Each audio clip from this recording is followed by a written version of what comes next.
Cuando el ciego escuchó que Jesús iba a ir. Amén. Bien, entonces quedamos con nuestro hermano Garner que nos trae la lección para el día de hoy, hermano. Muchas gracias, hermano César. Y saludos a todos, a mis amigos en Mendoza y a otros hermanos allá que he conocido a través de los años.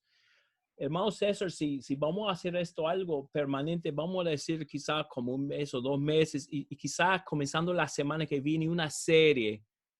Tengo una serie yo estaba pensando sobre el postmodernismo y cómo afecta a los cristianos, cómo nos afecta. Tengo otra cosa, pero es algo que ha estado en mi mente. Comenzando el viernes que viene.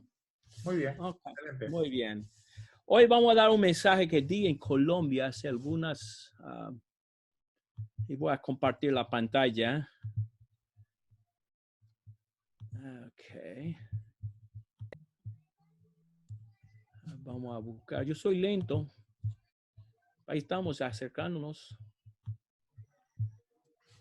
Y vamos a hablar de una acción impactante de Jesús. Y a Jesús le gustaba enseñar con palabras impactantes, hasta chocantes.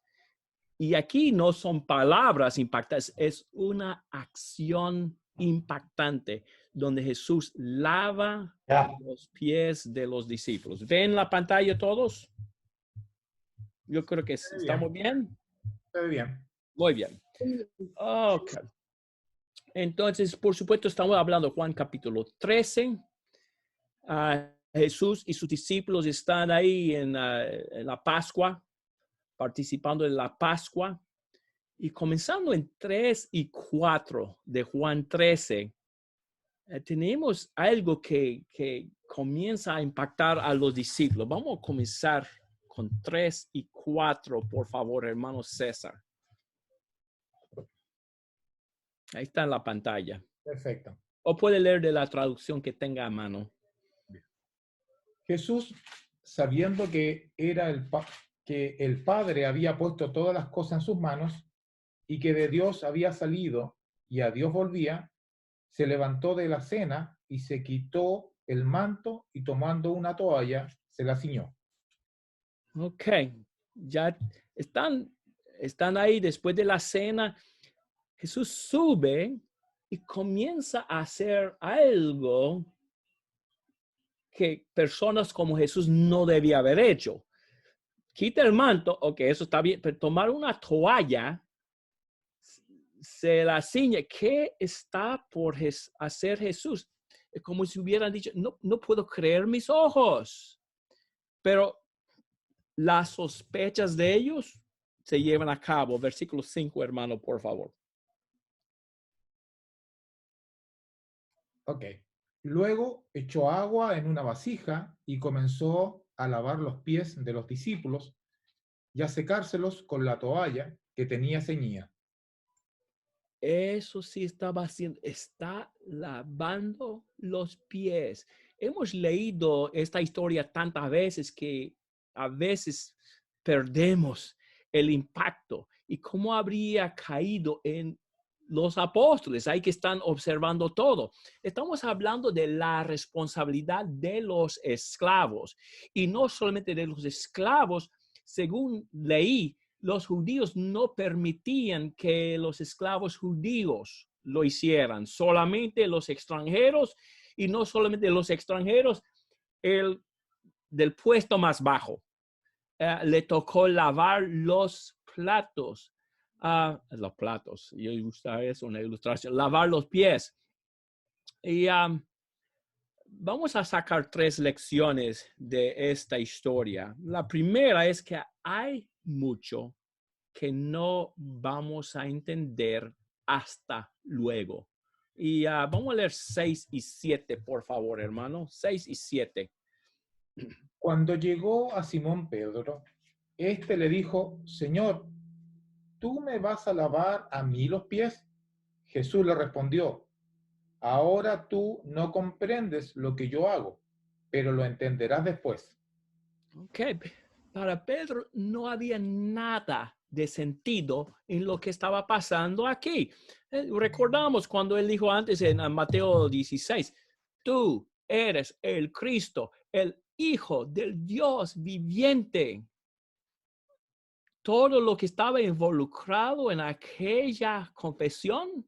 Y Jesús aceptó la confesión. Bienaventurado eres, Simón, hijo de Jonás. Y ahora, el Cristo, el Hijo de David, el Hijo de Dios, va a lavar mis pies. No, imposible. Eso no puede ser. Yo he tratado de pensar en una ilustración. Si podemos imaginar, si fuera posible, que llegara a mi casa la reina de Inglaterra y que le diéramos una comida en nuestra casa, la reina de Inglaterra. Y entonces, al terminar la comida, y dice, ahora me toca a mí lavar los platos y luego voy a lavar el baño. No. Y así más o menos habría sentido Pedro. No, eso no voy a dejar que esto pase. Si tú me vas a lavar los pies. Jesús trató de darle una explicación a Pedro. No. Y si Jesús hubiera tratado de explicarle lo que estaba haciendo, Pedro no lo habría entendido. Pero, ¿qué hizo Jesús? Jesús en 7 pide a Pedro que acepte, no en base de la comprensión. Tú no lo entiendes ahora, vas a entender después. No en base de la comprensión, sino en base de la confianza. La confianza que Jesús había establecido hace muchos años con Pedro. Pedro había caminado con Jesús durante 3 años. Le había visto hacer un montón de milagros. Le había visto hablar palabras como ningún hombre jamás había hablado. Había sentido el amor de Jesucristo. Jesús tuvo el derecho de decirle, Pedro, confía en mí y yo te ayudo. Entonces, no entiendes ahora, pero vas a entender luego. Mientras tanto, confía. Ahora ya imagino que están viendo algunas aplicaciones aquí. Es que hay tantas cosas que no entendemos hoy en día. Una cosa que viene a la mente ahora y se oyen muchas preguntas, ¿por qué Dios permite el coronavirus? Y algunos dicen, Dios ha enviado el coronavirus para castigar a los seres humanos. Y aun cuando no exista esta pandemias como esta, ¿por qué existe el sufrimiento? Porque el cáncer, buenas personas, buenos cristianos, sufren durante muchos años con el cáncer. Y tratamos a veces de dar explicaciones. Decimos, bueno, que Dios nos ha dado libre albedrío y por esta razón, al elegir mal, por eso sufrimos. Vivimos en un mundo que es condenado por el pecado. Y si todo esto es correcto, pero a fin de cuentas, todavía las explicaciones muchas veces no satisfacen completamente frente a eso. No entendemos cómo es que Dios es infinito. Tenemos muchos niños y muchos jóvenes y eso es una pregunta que siempre hacen, ¿de dónde vino Dios? Y yo les doy, yo creo, una buena explicación que no contesta a su pregunta, pero o venimos de la inteligencia o vimos de la materia. Y se puede hablar de las consecuencias que vienen según uno contesta esta pregunta. Pero les cuesta entender. Y el universo tan inmenso, a un amigo que puso una foto que había sacado otro día de una nube, no de estrellas, de galaxias. El universo es tan grande. Dios siempre ha existido en el universo, siempre va a existir, tiene como un universo paralelo, controla todo eso. Ahora, si usted lo entiende, bueno, nadie lo entiende. Einstein no lo entiende. Es más allá de la comprensión. Y luego algunos preguntan, el infierno, ¿cómo va a ser el infierno? Y yo confieso que yo no lo entiendo completamente. Yo sé que va a ser peor de lo que podemos imaginar, pero ¿quiénes van allá y por qué esto y por qué el otro? Yo no entiendo. Y un montón de otras preguntas parecidas que de la gente que jamás oye el evangelio, la gente ahí en Asia o en África que nunca han tenido acceso a una Biblia. ¿Qué Dios va a hacer con ellos? Y a veces tratamos de ayudarlos a que va a haber pocos azotes y muchos azotes. Yo siempre digo, Dios va a hacer lo correcto con ellos. Cualquier cosa que Dios haga con estos individuos que han tenido pocas oportunidades, será lo correcto. Les dará la medida correcta de la misericordia y la medida correcta del castigo. De esto no tengo que preocuparme. Pero aún así andamos pensando, ¿qué Dios va a hacer? Y ¿qué de estos amigos que están en falsas religiones? Y aunque estén en falsas religiones, miren cuántos se aman, cuántos sacrifican para ayudar a otros. ¿Qué Dios va a hacer con ellos? Y podremos hacer una larga lista de preguntas parecidas. ¿Dios nos da explicaciones? No hay, nos da ideas a veces, pero no explicaciones detalladas. Y si Dios lo hiciera, es probable que no las entenderíamos. ¿Qué hace Dios? Pide que aceptemos, no en base de la comprensión, sino en base de la confianza que debemos tener en Él. Y tenemos razón para confiar en Dios. Por supuesto que sí. Tenemos a Cristo, sus milagros, vistos por miles de testigos, sus palabras, que como ningún hombre ha hablado palabras así como Jesús. Tenemos a los testigos que afirmaron verle vivo después de su muerte y su resurrección. Vemos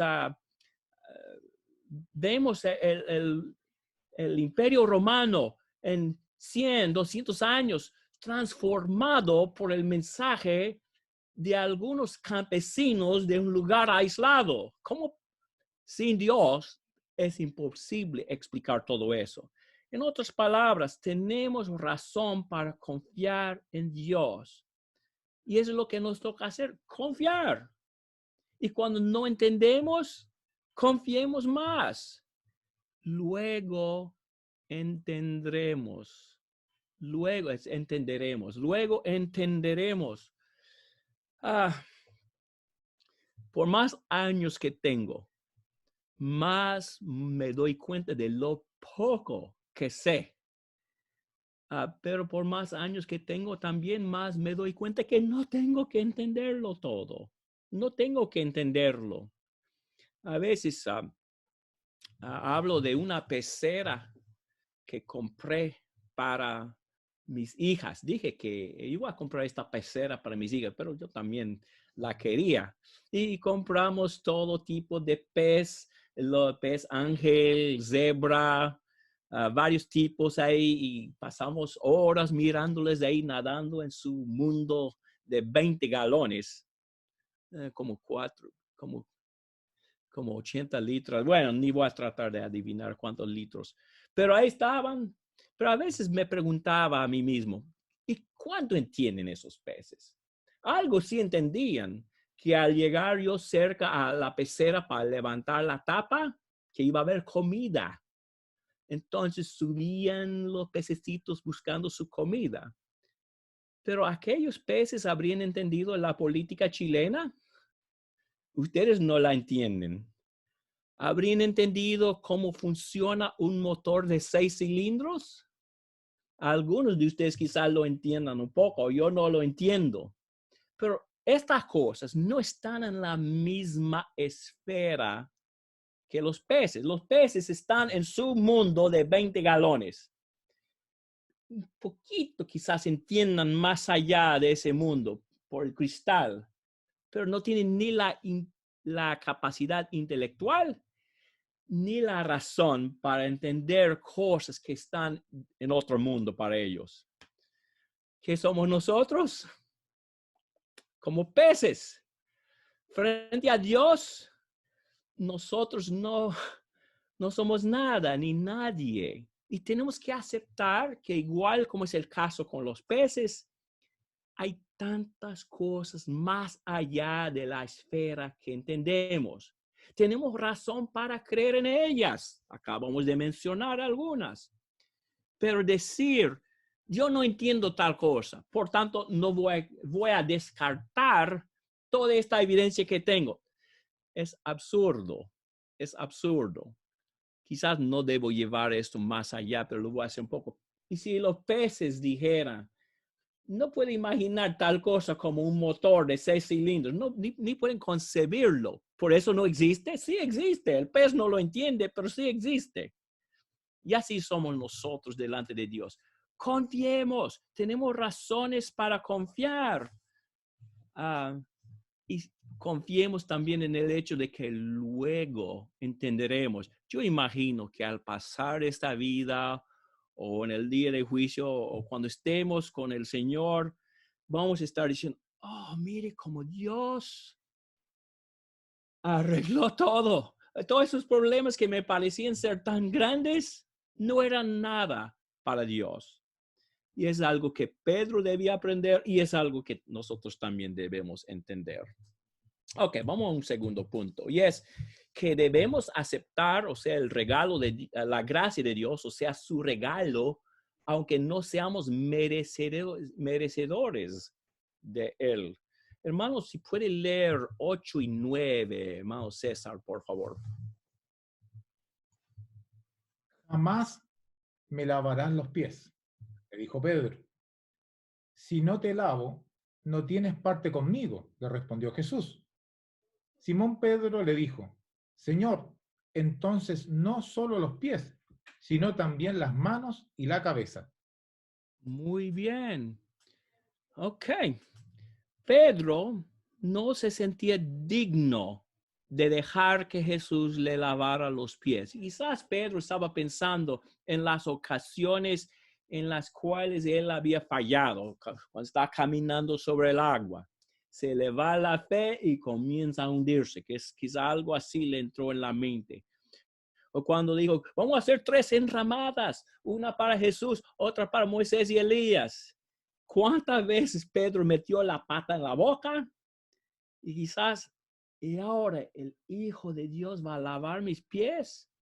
Pedro se sentía así una vez más, en otra ocasión que estoy recordando, en esa pesca milagrosa en Lucas 5, cuando vio la gran cantidad de peces y se dio cuenta entonces que todo eso iba más allá de peces.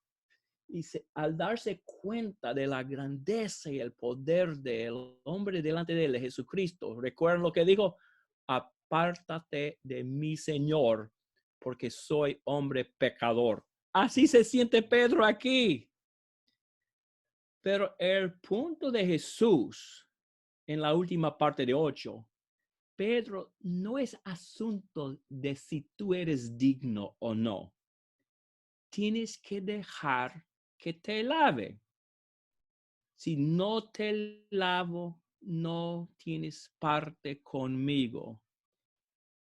Es que los pies de Pedro fueron lavados por la gracia de Jesucristo. Pedro no lo merecía, pero tuvo que aceptarlo de todos modos. Al dejar Pedro que Jesús le lavara los pies, él no podría andar diciendo, yo soy tan bueno, tan sabio, que el Hijo de Dios quiso lavarme los pies. Por supuesto, habría sido fuera del lugar. Era pura gracia, pero todavía tuvo que dejar que Jesús los lavara. Y así es con las bendiciones que acompañan actos de obediencia como el bautismo hoy en día. No somos dignos de las bendiciones que vienen cuando nos bautizamos en Cristo para perdón de los pecados, pero todavía tenemos que dejar que Jesús nos lave, como le fue dicho a Saulo de Tarso por Ananías: levántate y bautízate y lava tus pecados invocando su nombre. Hechos 22:16. Y es un concepto que a muchos les cuesta hoy en día. Algunos dicen, no es necesario ser bautizado para perdón de pecados. Si fuera necesario, dicen ellos, si fuera necesario bautizarse para perdón de los pecados, eso sería el tratar de merecer la salvación. Eso sería la salvación en base de las obras. Habrían estado de acuerdo con Pedro, ¿verdad? Si no somos dignos de eso, no podemos aceptarlo. Es interesante, yo he pensado en eso. Cualquier cosa que dicen hoy en día para implicar o para afirmar que el bautismo no es esencial, se podría haber dicho lo mismo a Pedro para convencerle que no dejara que Jesús le lavara los pies. ¿Cuáles son algunas cosas que dicen hoy en día para decir que no es necesario bautizarse? Dicen, esta es salvación por agua. Podrían haber dicho lo mismo a Pedro. No, es la fe que salva y no el agua. Podrían haber dicho lo mismo a Pedro. No somos salvos por las obras, sino por la gracia. Podrían haber dicho lo mismo a Pedro para que él no dejara que Jesús le lavara. No es la gracia que salva y no el agua. Es la sangre que salva y no el agua. Y así en adelante. Casi cualquier cosa que dicen para decir que no es necesario bautizarse se podría haber dicho a Pedro. Gracias a Dios que no había nadie de este tipo allá en aquel día para convencer a Pedro que no se lavara. Pero tal como Pedro tuvo que aceptar que Jesús le lavara, aunque no digno de esta bendición, así tenemos que hacer nosotros hoy en día. Y no tenemos derecho después del bautismo de andar diciendo, yo soy tan bueno, soy tan sabio que gané mi salvación al bautizarme. No, de ningún modo. La salvación nuestra no es en base de ninguna obra nuestra, base de la gracia de Cristo, pero todavía tenemos que recibir la gracia al aceptar que Jesús nos lave. Yo creo que todos vemos el punto. En versículos 10 y 11, y no vamos a pasar tiempo en estos versículos, pero Jesús les dijo a ellos que ya habían sido limpiados en un sentido por su palabra. Algunos piensan que Jesús tenía en mente el lavamiento antes de la Pascua o con respecto a la Pascua. No estamos seguros de esto, pero vamos a sacar nuestra última aplicación de versículos 12 a 15 y es la importancia del servicio humilde. Hermano César, si me puede ayudar leyendo de 12 a 15, voy a poner los textos aquí en la pantalla. Entonces, cuando acabó de lavarle los pies, tomó su manto y sentándose a la mesa otra vez, les dijo, ¿saben lo que les he hecho? Ustedes me llaman maestro y señor, y tienen razón, porque lo soy. Pues si yo, el señor y el maestro, les lavé los pies, ustedes también deben lavarse los pies unos a otros. Porque les he dado ejemplo, para que como yo les he hecho, también ustedes lo hagan. Ok, Jesús aquí explica por qué hizo lo que hizo, por qué les lavó los pies. Primero, Jesús no hizo esto para establecer algún rito. Y en algunas partes hoy en día dicen que tenemos que tener como un rito y y a que a veces hay un líder en la iglesia y deja que otro le lave los pies o él lava los pies de otros. No, aquí no estamos hablando de un rito. Tampoco lo hizo Jesús para que tuviéramos una oportunidad para exhibir nuestras obras. A mí me gusta el Facebook y algunas redes sociales, algunas cosas en las redes sociales me ayuda a mantener contacto con amigos. Pero hay dos cosas que no me gustan. Ver a mis hermanas mal vestidas y hermanos también. Pero tampoco me gustan las fotos diseñadas para decir, mire, lo que yo estoy haciendo para el Señor, y especialmente con los famosos selfies. Aquí estoy yo predicando en la selva. Aquí estoy yo en el hospital visitando a los enfermos. A Jesús le gustaba estar con los niños y aquí un selfie y aquí estoy yo con los niños. Mire cómo soy como Jesús. Y aquí estoy bautizando y siempre levantan la mano, no sé por qué, pero al bautizar a la gente para las fotos, Jesús no está enseñando aquí que hagamos obras para ser vistas por los hombres, para publicar en Facebook. Está hablando de la importancia del servicio humilde y aún el servicio hecho en secreto. Dijo Jesús en Mateo 6, de 1 a 4, que cuando servimos, no debemos hacerlo para ser vistos por los hombres, que la izquierda no sepa lo que haga la derecha. Entonces, ¿por qué Jesús está enseñando esto? Como dice aquí, Él quiere enseñarnos la importancia del servicio humilde.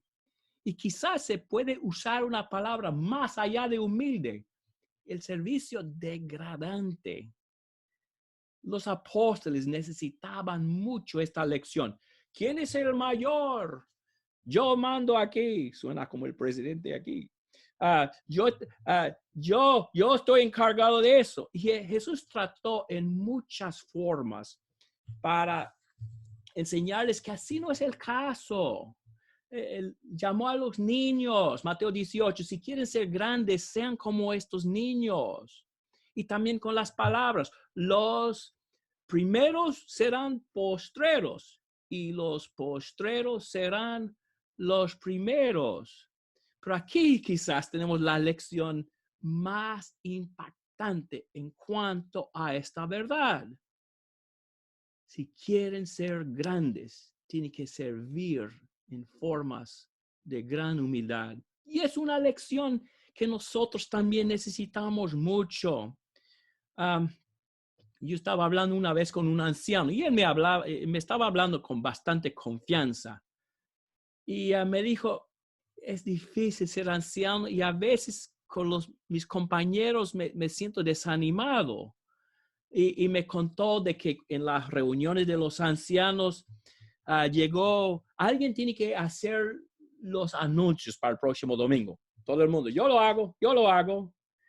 Entonces, alguien tiene que predicar ese domingo cuando no está, yo lo hago.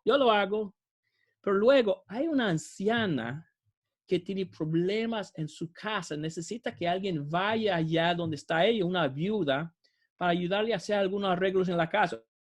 No, yo no puedo, yo estoy muy ocupado ese día, yo no puedo. O sea, es muy fácil a veces animarnos, entusiasmarnos mucho al hacer actos públicos, entre comillas. Pero cuando llega el momento de servir a otros en forma humilde, no estamos muy listos a veces para hacer eso. Este concepto de grandeza que tenían los apóstoles es muy común hoy en día, aún entre personas que afirman creer en Dios. ¿Quién está en el frente? Los hombres tratan de elevarse con títulos. Ya hablamos mucho de reverendo, el ministro. Mire, yo tengo tantos talentos que el Señor me ha dado, y la idea de a veces parece ser, mire, el Señor está muy bendecido al tenerme a mí como predicador para Él. Yo soy graduado del instituto. Y los que hablan así, ¿verdad? No conocen a Cristo. Pero todos nosotros tenemos nuestros momentos, ¿verdad? Cuando hacemos algo y pensamos, ¿quién me estará mirando ahora? Aquí Jesús da la lección de que la grandeza se encuentra en el servicio humilde, al ensuciarnos, al limpiar las cosas más feas, a ir al hogar de ancianos. El hogar de ancianos a veces huele, pero es ahí donde podemos servir, hasta limpiar los baños, cambiar los pampers para los ancianos. No es tan malo hacerlo para niños, pero para los adultos, alguien tiene que hacerlo y si nos toca hacerlo, que lo hagamos. Eso no está parte del mensaje, pero aquí en Nueva York hay una señora que quiere bautizarse. Y el problema es que tiene el virus. Acaba de salir ella del hospital. Ya estaba en una máquina, ahora tiene su oxígeno. Y un hermano me llamó, ¿quién la va a bautizar? Yo vivo a 100 kilómetros de ella, mi excusa quizá puedo decir. Pero un hermano que aprecio mucho, le llamé y yo lo hago, me dijo, yo lo hago. Y él no quiere que yo diga su nombre, pero voy a decir ese hermano Tim Bunting, que me ayuda un poco. Este es servicio humilde, ya te está arriesgándose un poco. Pero de esto está hablando Jesucristo, eso no fue parte del bosquejo. De todos modos, que enseñemos esta lección a nuestros hijos, que no son para ser servidos, sí son para servir, que les llevemos a ver a los ancianos, que les llevemos a los hogares de ancianos, que les llevemos a ayudar a las viudas en la limpieza de sus casas, a limpiar el local, al escribir notas. Que Dios nos ayude a comprender esta lección. De esta acción muy sencilla, tenemos lecciones profundas. Y la pregunta es si la estamos aprendiendo. No hay sentido en la vida aparte de Cristo. Lo único que da propósito es amar a Cristo y amar al prójimo. Y los hombres tratan de encontrar la vida sin Cristo, con el dinero, las causas políticas y sociales, pero todo está vacío sin Cristo.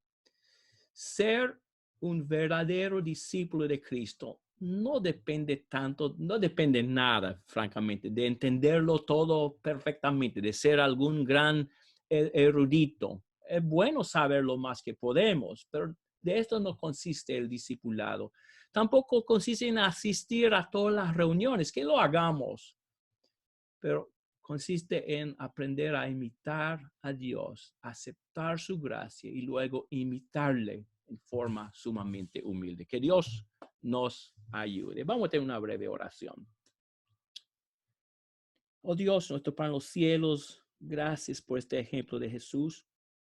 Confesamos, oh Dios, que muchas veces por cualquier razón nos confundimos en cuanto a la verdadera grandeza. Tratamos de impresionar a otros o tratamos, oh Dios, de llamar la atención a nosotros mismos. Pero por eso, oh Dios, te pedimos perdón y pedimos, oh Dios, cada día que nos ayudes a ser más como Jesús, a aprender a servir en formas humildes, formas privadas, porque sabemos, oh Dios, que tú nos ves y que tú nos vas a premiar. Gracias, oh Dios, por tu gracia y tu misericordia. Tanto, Dios, necesitamos de ellas. En el nombre de Jesús. Amén. Amén.